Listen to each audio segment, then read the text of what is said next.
All right, howdy folks. Welcome again to my corner office.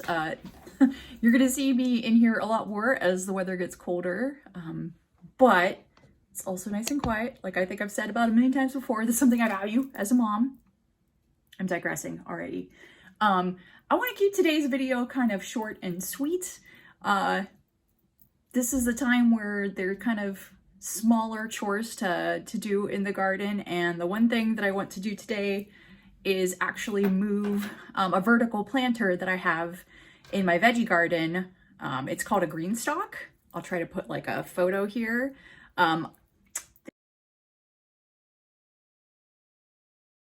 They get a little bit of hype on YouTube amongst the gardening community. Specifically, I heard about them from Roots and Refuge Farm. These vertical planters that you can buy, made in America, which is very cool. But what's nice about them is they really maximize your planting space by letting you plant vertically. And that's something that with my tiny little postage stamp backyard, I mean, I guess I should be fair. You could have an apartment or something really small for planting your plants. But this might still work for you depending on what load-bearing patio situations you have. Anyway, I got one this year because I'd been hearing a lot of good stuff about them, and because Roots and Refuge Farm had a discount code, and I was like, sign me up. So I got one this summer and planted it full of strawberries, and it did really well. But the problem is that that nice, beautiful tower of strawberries blocked out some of my limited sunny space in the area behind my garage where I plant all my mostly vegetables, but fruits, since technically tomatoes are a fruit. Anyway, in my garden, sunshine is very limited. Like long periods of sun are hard to come by in my garden. So I'm gonna move the Greenstalk to another part of the yard so that it can have all the sun at once without blocking the rest of that corridor of planting that I have. Anyway, we'll go check it out. I'll give you a little bit of a tour there. I have really liked my Greenstalk so far. It was great. The strawberries, as we're going to go see in a moment, are doing wonderfully. And there was another sale around Labor Day to actually get a little base that lets you rotate your Greenstalk tower around. And that's going to be important because the other part about having limited sun in one's garden, at least in mine, is that it comes from mostly one direction. So one side of the tower is a lot more productive than the other side of the tower. So I'm hoping that by having it on wheels, I can rotate it slowly throughout the season and kind of benefit from 360 degrees of productivity. Anyway, let's go check it out, and I'll give you a little tour of my Greenstalk garden. All right, so just as a reminder, this narrow corridor behind my garage is where I do most of my veggie gardening and fruit gardening. And you can see right here, looking lovely and statuesque, is my Greenstalk planter. Let's take a look at it, huh? So you can see where I didn't really do a great job planting here either, but the sun comes in from this direction most of the day, and so this is the shady side of the Greenstalk. And while there certainly are strawberry plants on this side, they weren't super productive, whereas by comparison, you can see this side is super happy. Even down here, the herbs have taken over. I believe that is some basil doing some beautiful things down here. I planted basil and lettuce, but I never picked the lettuce, so you can see it's like really gone to seed. But the strawberries are doing great. So my goal here today is to move the Greenstalk to another location. But this is what it's looked like for most of the growing season. What's really nice is that it's modular, an interactive modular. It's got 1, 2, 3, 4, 5 tiers. They're all basically the same shape and construction. And then there's a watering tier up here, which is gonna look pretty gross because leaves do get in it, and I try to clean it out. But this is where you water the Greenstalk. It's got a little gauge there to let you know to pour it all the way up to the top. And to some extent, if this were level, probably it would drain better. But you can just pour the water up here, and the way the Greenstalk is constructed, it actually feeds all these little pockets. So you have a ton of little pockets of vertical planting, but you don't have to water every single one. Anyway, I'm gonna go take this thing apart bit by bit and move it to its new home. Oh wait, let me show you its new home. So forgive all the dirt and detritus over here. We probably got to get the leaf blower out at some point. But anyway, that's real life in our garden. So this is the Greenstalk base that was on sale around Labor Day, so I snatched it up. You can kind of imagine how each of the modules would fit and stack up into this. It's got plenty of casters on the bottom. It's also a hexagon, which is the bestagon. I love it. And there's also this drain pipe here. Probably more important if I had this on a wood deck, or if I was in an apartment situation where maybe I want to guide where the water's going to reach, where it's going to pour out in case of rain. But I thought I'd put it in for now and just see if I like it.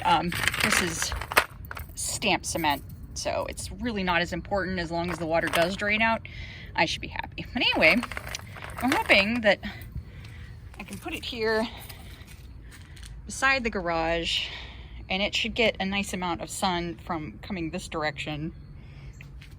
But I may still have to turn it around to figure out how to keep it even, but also there could be some shadows from the garage over the course of the day that I'm not taking into account. Anyway, it's on wheels. We got options. Let's get this thing moved over. All right, and just like that, a little hauling that you didn't get to see because that would not be glamorous. I pulled apart the 5 tiers of the Greenstalk along with its beautiful watering top. You can see actually how many plants are actually tucked in and how much soil is in each one of these tiers. This one ended up being all lettuce that had gone to seed, so I pulled that out. This one still has some basil that I definitely need to look up, because most of the time, by this time of year, the basil has definitely already gone to flower, but this variety was a slow to bolt variety, which means it's slow to go to seed, to flowers and seeds, I should say. And I gotta look it up because I spotted like one blossom on this thing somewhere. Ah, right there. That's my little basil blossom. Hello. But otherwise, this thing, I mean, the leaves are smaller than a normal basil, but it's kind of handy to make that observation for next year. This was a good variety to grow again. Anyway, one other cool thing to note, let's take a big swivel, sorry for those of you who get motion sick, is that the strawberries did really well in the Greenstalk. And I should note here, in case anyone's really interested in what variety, I finally, oh, come on. Oh, the joy of trying to get things to focus. All right, the strawberry variety is called Seascape. And I bought strawberry starts this year of this variety because it was both well rated, but also is an ever-bearing strawberry. It doesn't have just one season. It kind of bears again and again and again. Not through the whole summer. When it got really hot, I feel like especially it slowed down. But anyway, what was cool about the strawberry plants that I planted is that you may or may not know that strawberries put off runners to start new plants. And I was able to kind of separate out a bunch of runners, which I think I could plant in the empty spots, and they might actually still have time, depending on how long it takes for frost to hit. We might actually be able to establish some strawberries from these starts in the empty spots for next year, which means even more strawberries, which those are a big hit with my family. So that's a great reason to plant them. All right, let's see, let's take one of these guys and I'll show you what I mean. Just, you might be able to see, come on, focus.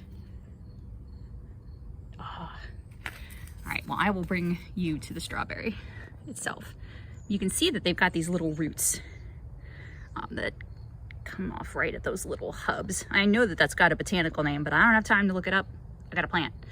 So we're gonna basically I'm gonna plant this part in the soil and then just see what happens. So let's give that a try.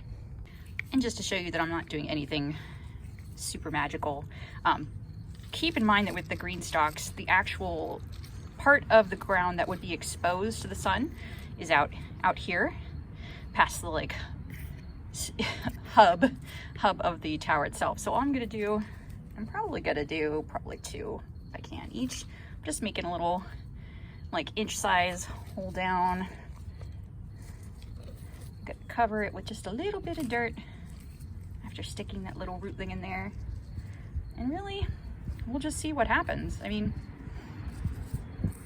worst thing that happens here, the soil is very dry. Worst thing that happens is that it doesn't grow. This plant was free, literally free to me, because I'd already just picked them off the plants that were doing so well. So I'm just gonna fill up this tier with all the new rootlings, sprouts, starts, whatever you want to call them, and we'll see how they do over the season. All right, here's the Greenstalk. Here she is, all replanted. Now you might be wondering, Amber, this doesn't look level. Well, I agree with you. It doesn't quite look level, and I've got to futz with it a little bit because it's just the watering tier itself is just seated on top. I was worried that the whole tower might not be level, which would be more of a problem because this tower, as you can imagine, is actually quite heavy when it's filled with soil and when that soil gets wet.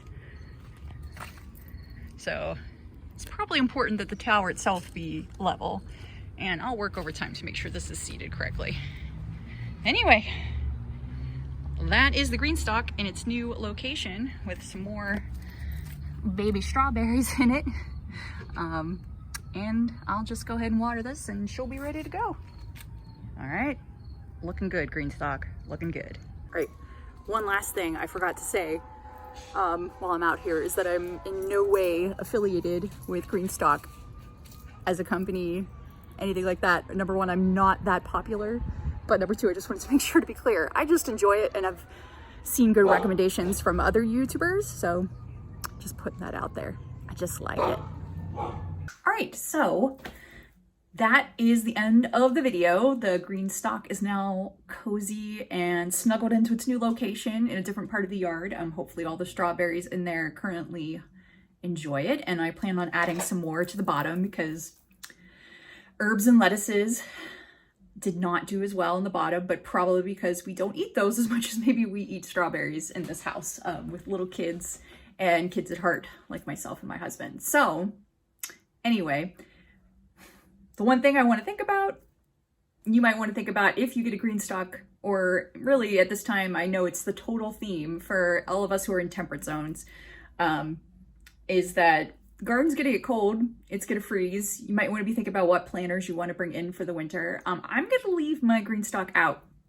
It's going to be a little bit sheltered where it is in the yard, but I want to see how it does over the winter months. I like to minimize how many things I have to haul into the garage or wrap up with burlap to protect from frost over the winter. So I'm willing to test it out. It's a bold move, but that's kind of how I go. It's it's an experiment, just like anything else in the garden. Anyway, let me know in the comments down below if you have any other cool vertical gardening options that you've tried out, because I am definitely in need of more options for adding space to the rare sunny spots I have in my garden. And yeah, let me know what's worked for you, what kind of plants also you've seen to work really well. Certainly strawberries have been great for us. I've been thinking about ways that I could do herbs in vertical planters.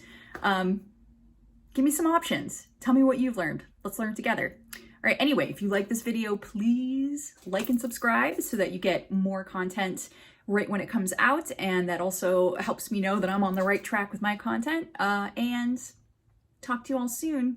It's getting chillier out there, so stay warm if that's your bag, and if you prefer just to stay spooky and cold, live it up. This is a great time of year, my favorite time of year. All right, take care. Bye.